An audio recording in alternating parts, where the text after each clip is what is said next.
Trigger warning, spoiler alert. Once a chief, always a chief, until you're a bobcat. You are experiencing the Tom Kelly Show. A lot of you are going to be new to the show right in this moment, so let me tell you who I am. I'm a stand-up comedian whose life kind of got messy during the pandemic. I started podcasting, and this podcast is about me owning the midlife crisis. It's the show where the offbeat come to meet, and yet I'm kind of breaking format today, talking about a political topic that might seem like it's only relevant to one small town that I grew up in, that I'll probably end up moving back to, but yet never felt like I was truly a part of. Massapequa, Long Island, okay? And New York State issued their Board of Education a week after Election Day. Very important to point that out. Issued an edict. And today's show will be about, I guess it's about identity, but it's on this issue. The removal of Native American mascots and how it relates to the town I grew up in. Very long title that will be whittled down by the time I post this show. But I'm from a town called Massapequa. The team's mascot was the Chiefs for the high school.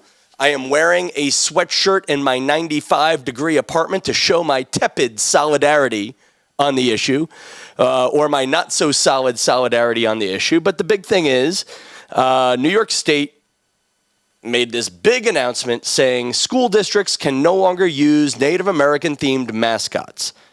Districts have until the end of the school year to comply. The decision was announced in a memo to all New York school districts.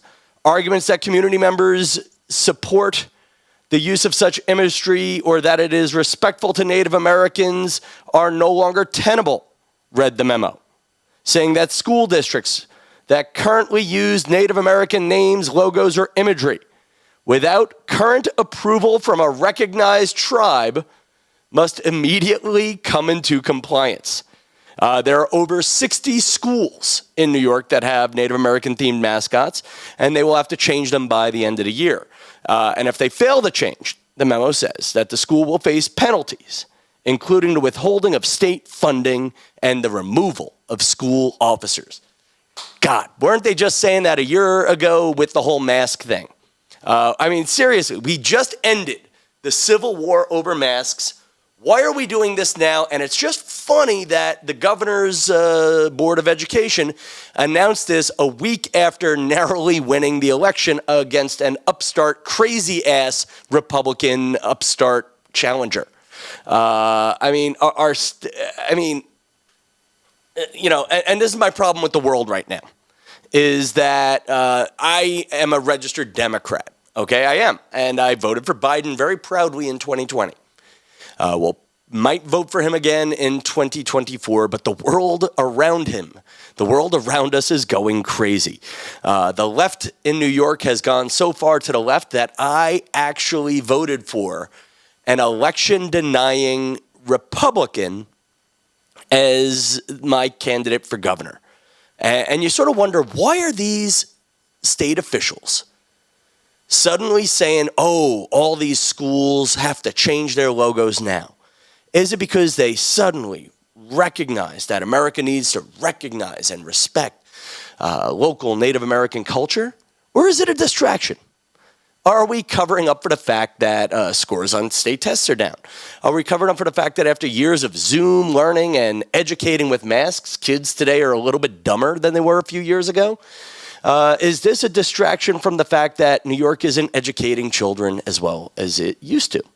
The Massapequa chief was intended as a gesture of respect. My particular town, to whom I have fickle loyalty. It's funny how I love to make fun of them. I'm reading about this all in the Massapequa Moms group, and I'm the first one to make fun of moms groups on Facebook, and I'm the first one to make fun of Massapequa. My joke about Massapequa is we have two political parties. We have Republicans, and then we have who was in the Capitol January 6th. But it was, when I grew up, a town of first generation working class people of Italian and I think Jewish and Irish descent. You know, the nickname for the town was Matzah Pizza. And, you know, my particular town, Massapequa, like they don't do the things that, you know, you've seen other groups do with the Native American mascots.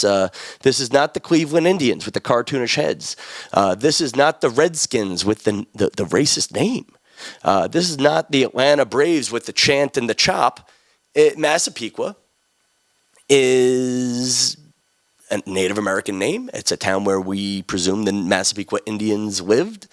And it has a poorly drawn but respectful Native American head as its mascot. And, you know, and I want to quote someone from the Massapequa Moms group, my friend Mrs. Dowell, who is a friend of my father's, and she wrote this big, long comment, because I guess the issue came up 10 years ago, that they went to, hold on here, she went to the Long Island Tribal Council for their opinion. And they explained that the school's use of a strong profile of a Native American chief was that they respect his strength, dignity, and honesty, perseverance, heritage, and all that he proudly represents. It is something that our students can look up to and feel a connection with. It is not just a mascot, says Mrs. Dowell, whom I love. And I hate to say it, but I kind of agree with her. And then I'm going to kind of disagree with her in a second. Or I believe it is meant as a gesture of respect. And the great thing about all gestures of respect is a gesture of respect if it is not taken as a gesture of respect? You know, my first question is, who at the Board of Ed is making this decision? Are there any Native Americans there? Or is this all politically woke white people all doing what they think is the right thing to do? People who have never been to a Massapequa game. And how do I know these Board of Ed people have never been to a Massapequa football game? Because I live in Massapequa. I went to Massapequa as a junior high, and I have never been to a Massapequa football game. So I'm sure that nobody's done the on-the-ground research. I actually have a nephew who plays for the Massapequa Chiefs, and I have yet to go to a Massapequa Chief football game. So don't tell me some hack up in Albany has made the trip down, because I haven't, and I'm blocks away. You know, and my other thought is, you know, are we, you know, like Massapequa, we I don't want to say we love our Indians, but we pay quiet respect to our Indians, or at least somebody did at some point. There are roads named after our Native American tribes that were there, or indigenous people that were there. I should probably get that word right. You know, there are roads dedicated to the Umpqua Indians. Native Americans, indigenous people, you know, they're native, you know, geez, you know, like I want to get it right. See, here's my point about the argument is, I'm sensitive. I want to get it right. You know, my grandparents lived on a road called Umpqua, named for the Umpqua Indians, or Native Americans. You know, fudge, I don't even know what the hell, you know, and this is the problem where we have been so far down the politically correct road, we don't know what to do if we are well-intended. And I swear to God, when I get canceled for this podcast somewhere down the road, I'm respectful. You know, Massapequa, we have Umpqua Road, Massapequa Avenue, Shinnecock Road, all dedicated to Native American tribes, where we have no idea what they were about. We have no idea who they were, but those little streets, they show they existed. And I guess the first question is, with all this stuff, where is the line? You know, we renamed a sports team. Well, what about renaming the town? I mean, is that the next line? And then the next real line is, why don't we give the land back? You know, America is a land built on sin, people. If we really cared about indigenous cultures, we'd all go back to where we came from. And listen, my family only got here in the 1950s. We have a list of sins on my Italian and Irish sides of the family, but it ain't the American stuff that I feel we're paying the consequences for now. We could talk World War II, Mussolini, that kind of thing, but God bless, slavery wasn't my fault. It's not my people. I guess, the thing is, as I'm realizing this podcast will destroy my career for even talking about it, but somebody smarter than me should be talking about this. And again, where is the line? And then by erasing these symbols, by erasing these streets, do we erase the very heritage we are trying to protect? Now, pause, watch me go the other way. I went to a school named Quinnipiac University, named for the Quinnipiac Indians in the greater New Haven region of Connecticut. In 1998, my sports team went Division I, and we changed the name from Braves to Bobcats, and the world went on. Nobody gave a crap. And then for many years, instead of having the Braves come in last place in Division I basketball, we had the Bobcats coming in last place in Division I basketball. Though I've been told we're doing very well in women's ice hockey, women's basketball, and women's volleyball. So, boom. Take that, Bobcats. Maybe the name did something good for us. I don't know. But at this point, if it's a gesture of respect and the people we're paying respect to don't take it as a gesture of respect, well, oops, what are we going to do? Maybe we shouldn't pay respect in that way anymore. But I've been thinking about this, Massapequa has a lot of Italian people. What if somebody else were in charge and the Italians were then eradicated and somebody decided to pay respect to the Italians in Massapequa by calling the Massapequa sports team the Massapequa Mobsters? Or we have a lot of Jewish people. What if we used a Jewish stereotype? I'm not going to name any of the stereotypes because I am not as dumb as Kanye. But you get what I'm saying, people. And the funny part is just watching people get upset about this is I'm reading in the Massapequa Moms group, all these people getting upset of once a chief, always a chief, which is the town's slogan or the sports team's slogan.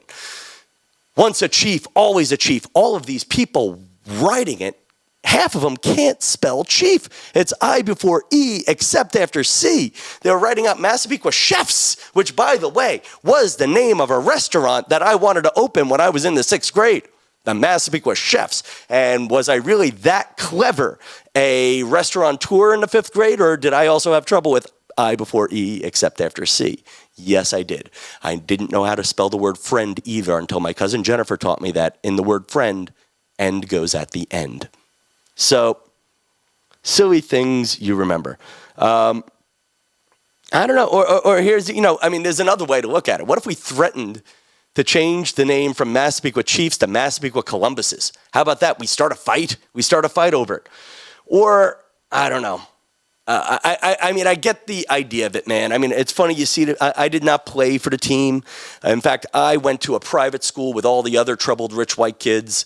I went to Long Island Lutheran High School, where our sports team was the Crusaders, which is a group of religious warriors that would beat you up until you believed in Jesus. So are we any better? How come nobody's telling them not to play any public schools in sports? But I get the thought of wanting to feel connected with something. Like Massapequa's high school and the sports teams, they have the slogan, once a chief, always a chief. Until you're a Bobcat. And here's the other one is too, like all these people want to feel connected. It's our history, it's our this, it's our that. Well, 30 years ago, there was another high school. They were the Bisons, until they turned the Bisons into the Chiefs. So can't we just go back and take the closed high school's name and go Massapequa Bisons?